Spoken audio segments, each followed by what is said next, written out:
O material completo em MP3, MP4 e em texto desta lei está disponível para baixar para as pessoas que fizerem uma doação de qualquer valor no link do meu site, que está na descrição.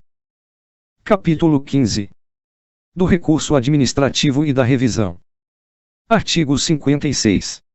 Das decisões administrativas cabe recurso, em face de razões de legalidade e de mérito. Nota: recurso cabe por legalidade e mérito. Parágrafo 1º. O recurso será dirigido à autoridade que proferiu a decisão, a qual, se não a reconsiderar no prazo de 5 dias, o encaminhará à autoridade superior. Nota: 5 dias corridos. Parágrafo 2º. Salvo exigência legal, a interposição de recurso administrativo independe de caução. Nota: em regra, recurso não depende de caução. Parágrafo 3º. Se o recorrente alegar que a decisão administrativa contraria enunciado da súmula vinculante, caberá à autoridade prolatora da decisão impugnada, se não a reconsiderar, explicitar, antes de encaminhar o recurso à autoridade superior, as razões da aplicabilidade ou inaplicabilidade da súmula, conforme o caso. Artigo 57. O recurso administrativo tramitará no máximo por 3 instâncias administrativas, salvo disposição legal diversa. Artigo 58. Tem legitimidade para interpor recurso administrativo. E, os titulares de direitos e interesses, que forem parte no processo. Segunda, aqueles cujos direitos ou interesses forem indiretamente afetados pela decisão recorrida. Terceira, as organizações e associações representativas, no tocante a direitos e interesses coletivos. Quarta, os cidadãos ou associações, quanto a direitos ou interesses difusos. Artigo 59. Salvo disposição legal específica, é de 10 dias o prazo para interposição de recurso administrativo, contado a partir da ciência ou divulgação oficial da decisão recorrida. Nota: recurso e defesa prévia igual a 10 dias, em regra. Parágrafo 1º. Quando a lei não fixar prazo diferente, o recurso administrativo deverá ser decidido no prazo máximo de 30 dias, a partir do recebimento dos autos pelo órgão competente. Nota: decisão do recurso, igual a 30 dias prorrogáveis.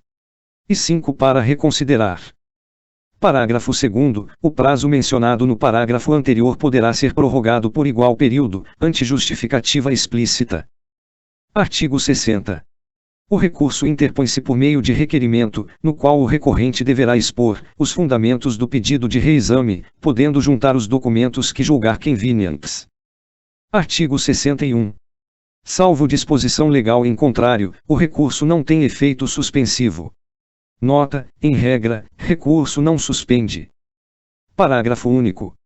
Havendo justo receio de prejuízo de difícil ou incerta reparação decorrente da execução, a autoridade recorrida ou a imediatamente superior poderá, de ofício ou a pedido, dar efeito suspensivo ao recurso. Artigo 62. Interposto o recurso, o órgão competente para dele conhecer, deverá intimar os demais interessados para que, no prazo de 5 dias úteis, apresentem alegações. Nota: é só aqui que aparece 5 dias úteis. E é depois do recurso imposto, para os demais interessados fazer alegações. Artigo 63. O recurso não será conhecido quando interposto, em 4 casos. E, fora do prazo. Segunda, perante órgão incompetente. Terceira, por quem não seja legitimado. Quarta, após exaurida a esfera administrativa. Parágrafo 1º. Na hipótese do inciso 2º, do órgão incompetente, será indicada ao recorrente a autoridade competente, sendo-lhe devolvido o prazo para recurso. Parágrafo 2º. O não conhecimento do recurso não impede a administração de rever de ofício o ato ilegal, desde que não ocorrida preclusão administrativa. Artigo 64. O órgão competente para decidir o recurso poderá confirmar, modificar, anular ou revogar, total ou parcialmente, a decisão recorrida, se a matéria for de sua competência. Parágrafo único. Se da aplicação do disposto neste artigo puder decorrer gravame à situação do recorrente, este deverá ser cientificado para que formule suas alegações antes da decisão. Artigo 64-A. Se o recorrente alegar violação de enunciado da súmula vinculante, o órgão competente para decidir o recurso explicitará as razões da aplicabilidade ou inaplicabilidade da súmula, conforme o caso. Artigo 64-B.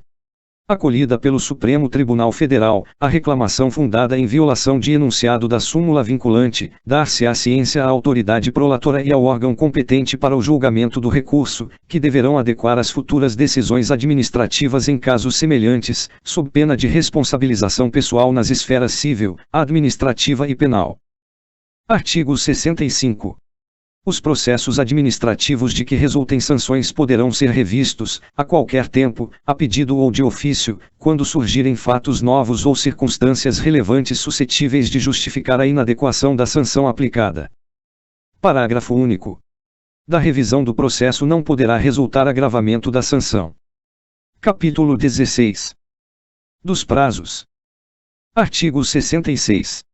Os prazos começam a correr a partir da data da cientificação oficial, excluindo-se da contagem o dia do começo e incluindo-se o do vencimento. Parágrafo 1º. Considera-se prorrogado o prazo até o primeiro dia útil seguinte se o vencimento cair em dia em que não houver expediente ou este for encerrado antes da hora normal. Parágrafo 2º. Os prazos expressos em dias contam-se de modo contínuo. Parágrafo 3º. Os prazos fixados em meses ou anos contam-se de data a data. Se no mês do vencimento, não houver o dia equivalente àquele do início do prazo, tem-se como termo, o último dia do mês. Artigo 67. Salvo motivo de força maior devidamente comprovado, os prazos processuais não se suspendem. Capítulo 17. Das sanções. Artigo 68. As sanções, a serem aplicadas por autoridade competente, terão natureza pecuniária ou consistirão em obrigação de fazer ou de não fazer, assegurado sempre o direito de defesa. Capítulo 18. Das disposições finais. Artigo 69. Os processos administrativos específicos continuarão a reger-se por lei própria, aplicando-se-lhes apenas subsidiariamente os preceitos desta lei. Artigo 69-E. Terão prioridade, na tramitação, em qualquer órgão ou instância, os procedimentos administrativos em que figurar como parte, ou interessado, são 3 casos. I. Pessoa com idade, igual ou superior a 60 anos. Segunda, pessoa portadora de deficiência, física ou mental.